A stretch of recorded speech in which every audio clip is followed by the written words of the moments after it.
नमस्कार, आप देख रहे हैं भारत की आवाज और मैं हूं आपके साथ साक्षी निर्माण।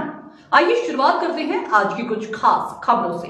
कन्नौज में विपक्ष के गठबंधन को कन्नौज सांसद सुब्रत पाठक ने इससे की इस प्रसिद्ध कहानी के शीर्षक से तुलना। कन्नौज सांसद में विपक्ष के गठबंधन को बताया अली बाबा 40 चोर का गठबंधन। लुटेरे कभी इकट्ठे नहीं हो सकते, चोरी के माल को लेने के एक दूसरे मार गिराते हैं। गठबंधन तो टूटना ही था। अखिलेश पर निशाना सपा बसपा से चाहती थी गठबंधन, तभी कांग्रेस को कर रही थी आगे। यूपी में कांग्रेस के कुछ नहीं, वो सपा को क्या देंगे।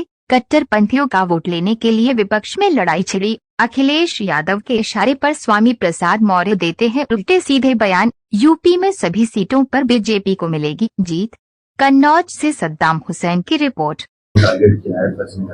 देखो, कट्टरपंथियों का वोट कैसे मिले, इसको लेकर ये लड़ाई आपस में छिड़ी हुई है। तो इसमें कांग्रेस, ममता बनर्जी और समाजवादी पार्टी, ये सब लोग भाई कट्टरपंथी वोट हमारे पास कैसे आ जाए।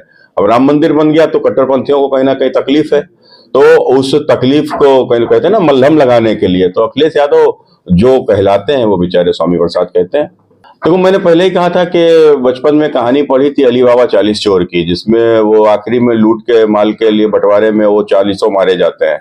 तो लुटेरे कभी इकट्ठे नहीं हो सकते और किसी उद्देश्य को लेकर इनका उद्देश्य क्या है, केवल फिर से इन्हें लूट का अधिकार मिले और लूट को रोकने वाला नरेंद्र मोदी किसी प्रकार से सत्ता से हटे। तो इस सोच के साथ गठबंधन हुआ तो वो कभी कामयाब होना ही नहीं था।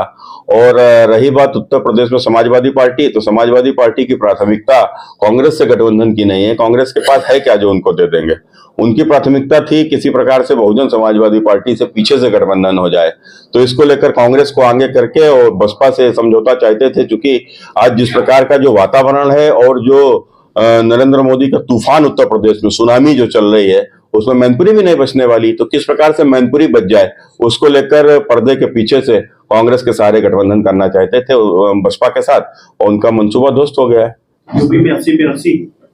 देखो, निश्चित रूप से उत्तर प्रदेश में अभूतपूर्व। जब अभी हम आपसे कह रहे हैं तो आपको शायद समझ में ना आए, लेकिन जब रिजल्ट आएगा तो ये आप देखो, ये विरोधी चिल्लाते घूमेंगे ईवीएम हैक हो गई।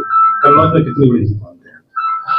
देखो, निश्चित रूप से कन्नौज हो चाहे फर्रुखाबाद या उत्तर प्रदेश की कोई भी सीट, प्रधानमंत्री नरेंद्र मोदी जी को वोट करने के लिए जनता उत्साहित है और फिर से नरेंद्र मोदी जी देश के प्रधानमंत्री बनेंगे, इसको लेकर मतदान होगा।